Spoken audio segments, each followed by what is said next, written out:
channel Ngulik Horor.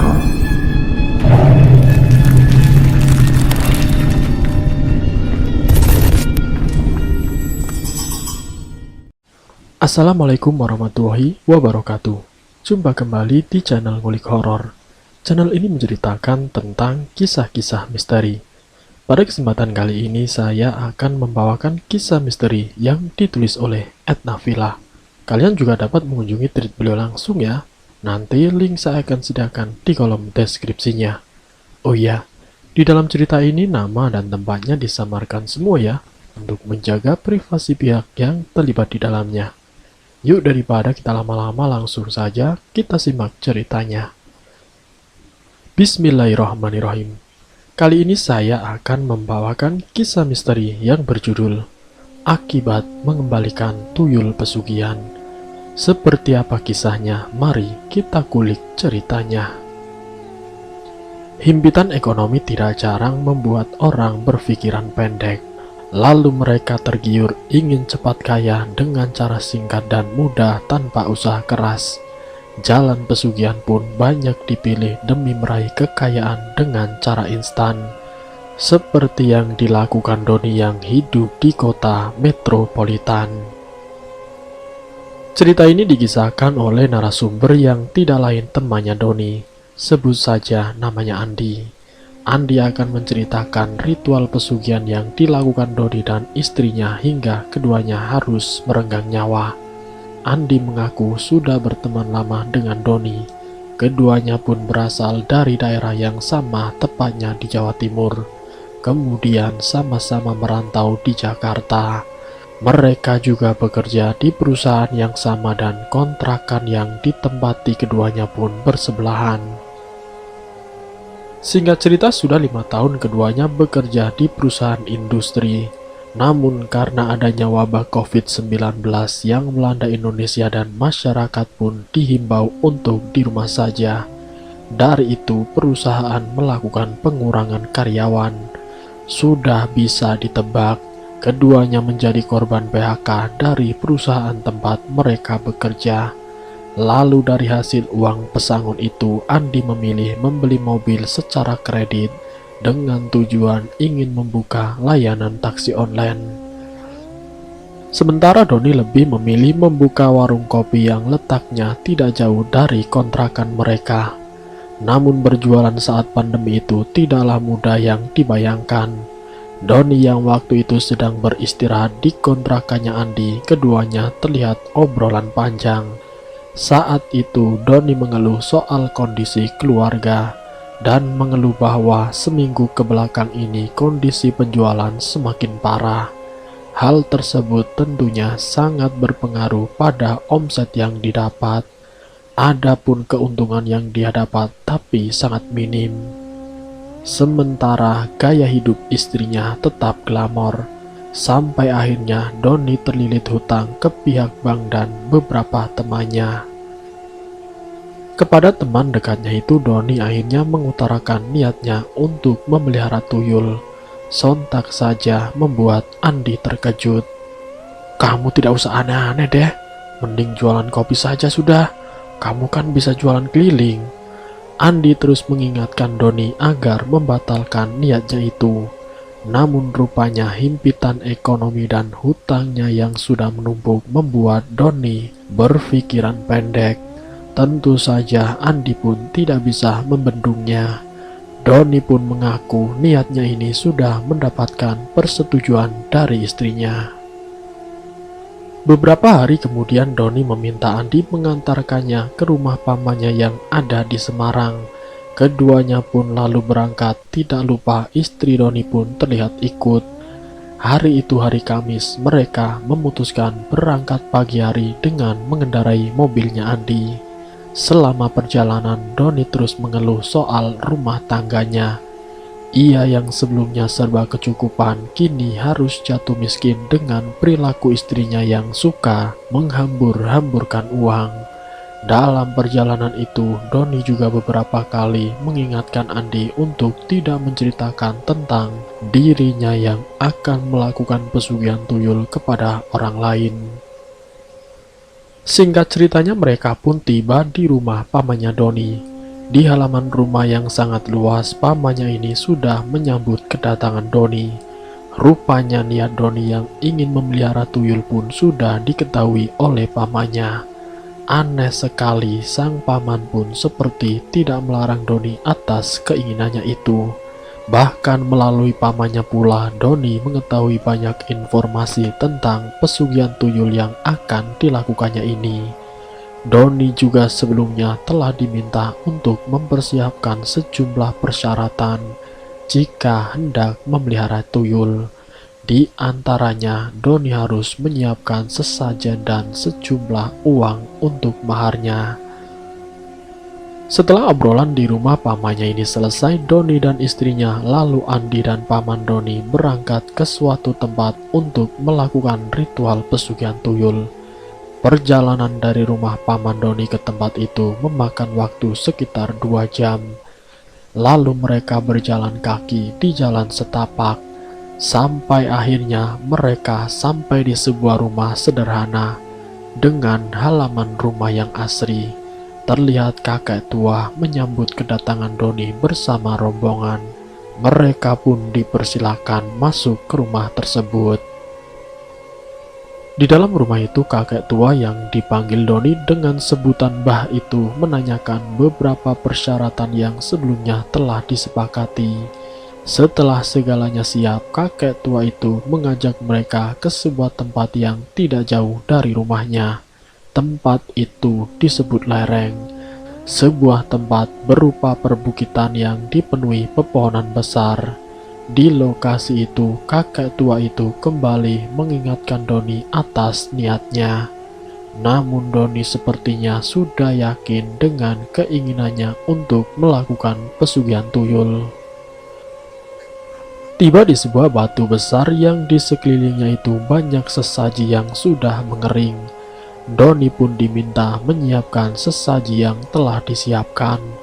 Lalu atas bimbingan kakek tua itu, Doni melakukan ritual yang hampir memakan waktu 2 jam lamanya. Tibalah waktunya, Doni kemudian diminta membuka matanya. Samar-samar satu persatu sosok makhluk menyerupai anak kecil menghampiri Doni. Entah berapa jumlahnya, Doni tidak menghitungnya. Rupanya itulah sosok tuyul yang hendak dipelihara Doni. Sosoknya mirip anak kecil namun memiliki raut wajah orang dewasa. Matanya sedikit besar, kemudian pada bagian daun telinga sedikit memanjang. Mereka berlarian ke sana kemari layaknya anak kecil yang sedang bermain. Setelah beberapa saat, sosok tuyul itu hanya tersisa 5 tuyul. Menurut kakek tua itu, tuyul di lokasi ini sangat-sangat banyak. Kedatangan mereka tadi bermaksud untuk melihat kecocokan. Dan setelah beberapa jam kemudian, rupanya ada 5 tuyul yang cocok dengan Doni. Kini giliran Doni yang diberi kesempatan untuk memilih salah satu tuyul itu yang akan jadi anaknya. Satu persatu, Doni pun memperhatikan. Doni kemudian menjatuhkan pilihannya kepada tuyul yang berada di samping kakek tua itu. Baiklah, kamu sudah memilih tuyul itu. Kamu harus ingat, perlakukan tuyul itu layaknya anak sendiri. Jangan sesekali menolak keinginannya, ucap kakek tua itu. Tanpa ragu, Doni pun menyetujui permintaan kakek tersebut. Tidak lama berselang, Doni pun berpamitan. Namun sebelum berpamitan, kakek tua itu meminta agar Doni tidak berhenti atau mampir di tengah perjalanan. Karena permintaan itu pula, paman Doni tidak ikut satu mobil dengan Doni. Ia lalu pulang sendiri menggunakan angkutan umum. Sementara Doni pulang bertiga bersama istrinya dan Andi. Singkat ceritanya, mereka sudah tiba di Jakarta. Sebelum kembali ke kontrakannya, Doni meminta Andi untuk merahasiakan semua ini. Seminggu berlalu, Andi seperti biasa disibukkan dengan usahanya sebagai sopir taksi online. sementara Doni jarang terlihat keluar dari kontrakannya. Namun saat sore hari sepulangnya Andi bekerja, dia bertemu dengan Doni di depan kontrakan mereka. Don, tumben kamu tidak keluar-keluar, tidak pernah jualan pula? Tanya Andi. Aku masih fokus mengurus tuyul yang kudapat kemarin. Sesuai dengan arahan kakek tua itu, tuyul itu butuh seminggu untuk beradaptasi, sehingga aku dan istriku banyak menghabiskan waktu di dalam kamar bersama tuyul peliharaanku, jawab Doni. Andi yang mendengar jawaban Doni pun hanya mengangguk. Singkat cerita, setelah 2 minggu berlalu, ekonomi Doni dan istrinya mulai terlihat berubah. Usaha warung kopinya pun kembali dibuka. Alih-alih untuk mengelabui warga sekitar agar tidak ketahuan jika Doni memelihara tuyul. Tuyul yang mulai beroperasi ke beberapa rumah milik tetangganya yang sekiranya itu kaya.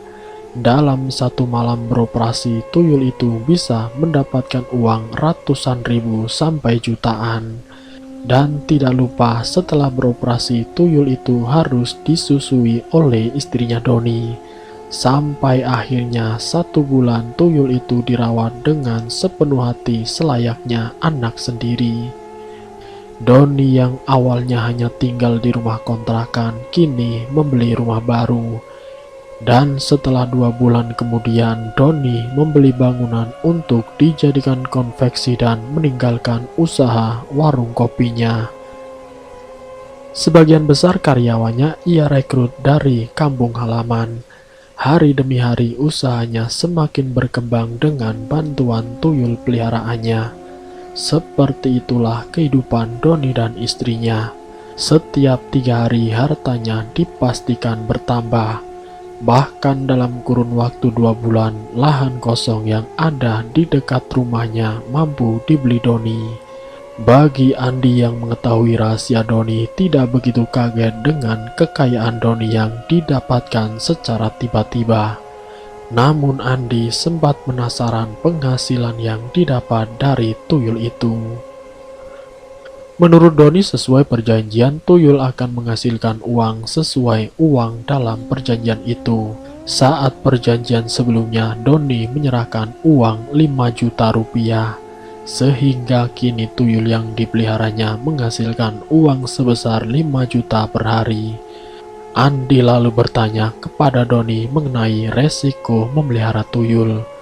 Doni pun langsung menjawab, resiko memelihara tuyul itu adalah nyawa yang harus dipersembahkan setiap 3 bulan sekali. Mendengar jawaban dari Doni, sekujur tubuh Andi merasa merinding. Ia baru sadar sejak perjanjian itu hingga sekarang sudah hampir memakan waktu 3 bulan. Benar saja, tidak lama kemudian salah seorang karyawan konveksi milik Doni mengalami kecelakaan kerja.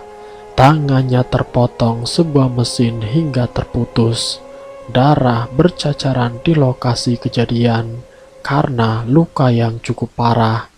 Dan tidak lama kemudian ia pun meninggal dunia. Bagi orang awam, kejadian itu mungkin saja dianggap kecelakaan kerja.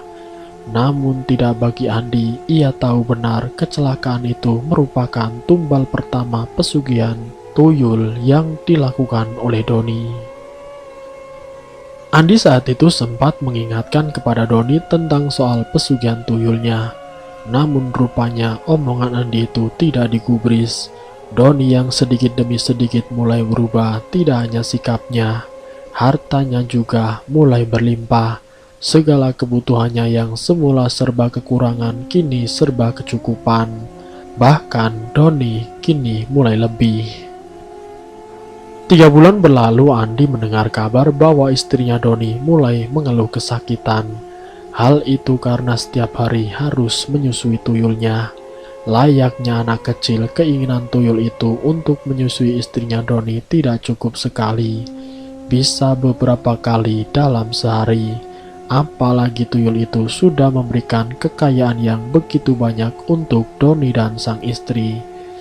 Saat waktu liburan tiba, Doni kedatangan keponakannya dari kampung halaman. karena keponakannya itu akan melanjutkan sekolah di Jakarta sambil bekerja di perusahaan konveksi yang dimilikinya.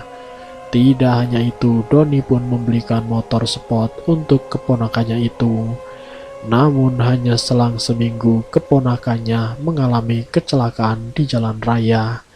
Ia terjatuh dari motor yang dibelikan oleh Doni.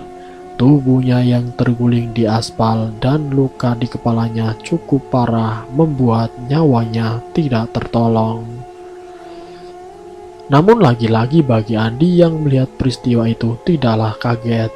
Ia tahu benar bahwa keponakannya Doni telah menjadi tumbal pesugihan tuyul. Benar saja usai kecelakaan itu Doni mengaku sempat dendam kepada keluarga keponakannya tersebut. Jadi untuk membalas dendamnya ini, Doni mengiming-imingi keponakannya untuk ikut dengannya ke Jakarta. Agar keluarga keponakannya itu tidak menolak dan tidak curiga, Doni pun berjanji akan membelikan keponakannya itu sepeda motor sport. Dan dendam itu pun sudah terbalaskan. Dengan mudahnya keponakannya Doni disumbangkan untuk dijadikan tumbal pesugihannya. Entah keberuntungan apa yang menimpa Doni dan sang istri. Tuyul yang dipeliharanya tidak pernah tertangkap oleh warga sekitar. Walaupun setiap minggunya selalu beroperasi, tuyul itu selalu pulang dengan selamat serta membawa uang ratusan ribu. Kini usaha yang dirintis Doni dan juga istrinya semakin maju. Hartanya pun terus berlimpah ruah. Namun di balik itu semua seringkali muncul keanehan. Hampir setiap 3 bulan sudah dipastikan ada korban jiwa. Doni yang mulai merasa takut diketahui oleh warga sekitar kalau dia melakukan pesugihan. Doni pun memutuskan pindah rumah ke tempat yang lebih jauh.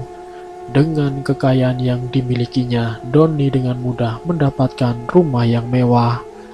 Sejak saat itu pula, Andi pun tidak pernah bertemu lagi dengan Doni.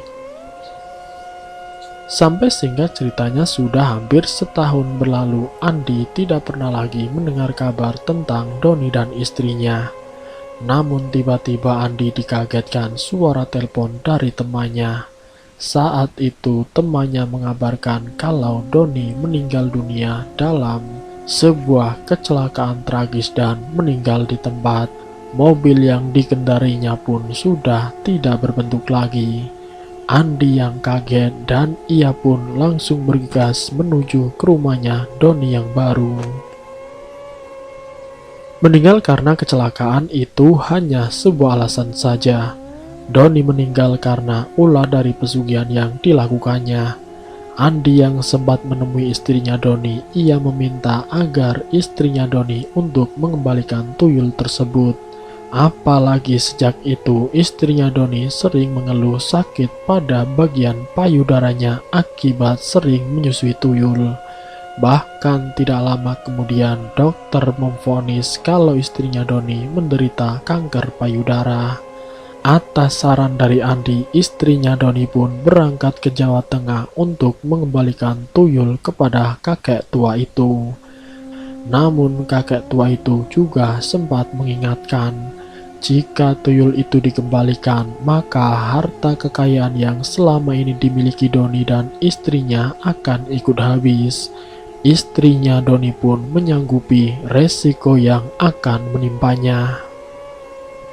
Benar saja hanya selang 2 hari sejak istrinya Doni ini mengembalikan tuyul itu, pabrik konveksi miliknya hangus terbakar. Satu persatu hartanya habis untuk berobat dirinya. Bahkan tidak lama kemudian istrinya Doni pun meninggal dunia. Karena kanker payudaranya yang diteritanya sudah cukup parah. Saat dimandikan, jenazah istrinya Doni sangat bau anyir. Sampai-sampai para tetangganya harus menutup hidung dengan rapat-rapat. Uang bukanlah segalanya, tapi segalanya memang butuh uang. Untuk mendapatkan uang terkadang menghalalkan segala cara. Dengan begitu manusia mendapatkan kekayaan dengan mudah. Namun kekayaan yang dimiliki bukanlah jaminan memiliki hidup yang tenang. Segala sesuatu yang didapatkan secara mudah tidak akan bertahan lama. Maka jangan pernah tergoda dengan pesugihan yang mengiming-imingkan dapat mendatangkan kekayaan yang tidak seberapa. Akan tetapi hanya tipu daya iblis untuk menyesatkan manusia. Semoga dari kisah ini kita dapat mengambil hikmah dan pelajarannya. Ambil sisi baiknya dan buang jauh-jauh sisi buruknya. Terima kasih untuk kalian yang sudah mampir di channel kami. Jika kalian tertarik dengan video kami, silahkan tekan tombol like, share, dan komen. Tekan subscribe untuk mengikuti video-video kami yang selanjutnya. Wassalamualaikum warahmatullahi wabarakatuh.